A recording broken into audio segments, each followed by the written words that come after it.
ያን ሐሳብ ተግባሪዎች ካልሆነን ቫልዩ አይኖረንም። የምንናገረው ነገር ጥንካሬ፣ ተሰሚነት አይኖርም። ስለዚህ ኢንሻአላህ ሰፋ ያለ ልብስን አስመልክቶ ሪካርድ አድርጉ። ሰፋ ያለ ነገር ላስቀምጥ ኢንሻአላህ። በእስልምና አስተምሮ መሰረት በወንድም ሆነ በሴት መጀመሪያ ያንን ነው የምናስቀምጠው። በወንድም ሆነ በሴት አለባበስን አስመልክቶ 4 መስፈርቶች አሉ። የመጀመሪያው ሁለቱንም የሚመለከት ነው። 4 መስፈርቶች አሉ፣ 4 ሁኔታዎች አሉ። ፈጠን በሉ። ቆይ የምትሉኝ ሰዎች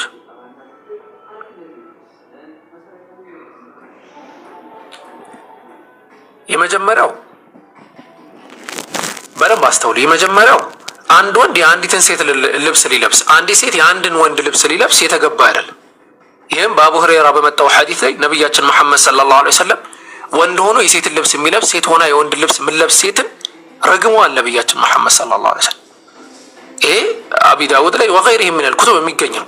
ወከዛሊከ ሐዲሱ ራሱ አልባኒ ሰሒሕ ነው ብለው ያስቀመጡት ሐዲስ። በተመሳሳይ ደረጃ ኢብኑ አባስ ኦኬ፣ ሪስትሪክሽን በጣም እያስቸገረኝ ነው። እንትን አድርጉ እስቲ፣ ሁለተኛ ጊዜ ሰጠኝ 10 ደቂቃ። ኢብኑ አባስ ረዲየላሁ ዐንሁማ በዘገቡት ሐዲስ ላይ ነቢያችን መሐመድ ሰለላሁ ዐለይሂ ወሰለም ወንድ ሆኖ በሴት የሚመላለስ፣ ሴት ሆና በወንድ የምትመሳሰልን ሰው ረግመዋል ብለው አስቀምጧል።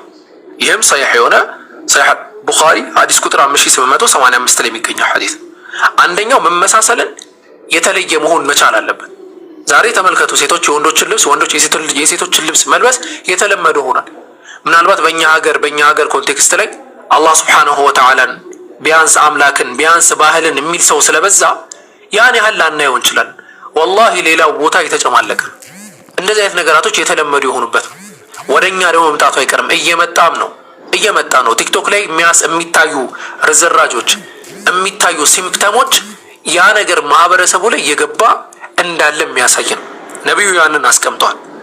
ሁለተኛ እኛ የምንለብሰው ልብስ የኩፋሮችን ልብስ ጋር መመሳሰል የለበትም። የፉሳቆች ልብስ ጋር መመሳሰል የለበትም። እነርሱ ቁንጣ ስለለበሱ ቁንጣ አንለብስም፣ ወይ ባዶአቸውን ስለሄዱ ባዶአቸውን አንሄድም። ነቢያችን መሐመድ ሰለላሁ ዐለይሂ ወሰለም አብዱላህ ብን ዐምር ብን አልዓስ ረዲየላሁ ዐንሁ በዘገቡት ሐዲስ ላይ አንድ ሰው የኩፋሮችን ልብስ የሚመሳሰል ለብሶ ኢነ ሃዛ ሚን ሲያቢል ኩፋር ፈላ ተልበስሃ፣ ይህች የለበስካት ልብስ የኩፋሮች ልብስ ናት እንዳለብሳት ብሏል።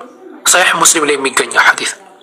በተመሳሳይ አብዱላህ ብን ዑመር የዘገበው ሐዲስ ላይ መን ተሸበሀ ቢቀውሚን ፈሁወ ሚንሁም፣ አንድ ሰው ሆኖ ከሆኑ ህዝቦች ጋር የተመሳሰለ ሰው ከነርሱ ነው ብለው ነው ያስቀመጡት። አቢ ዳውድ ላይ ወገይሪሂም ወልበይሀቂ ወሙስነድ አሕመድ ወገይሪሂም ምን የሐዲስ መዛግብቶች ላይ የምናገኘው። ሁለተኛው መስፈርት ምንድነው?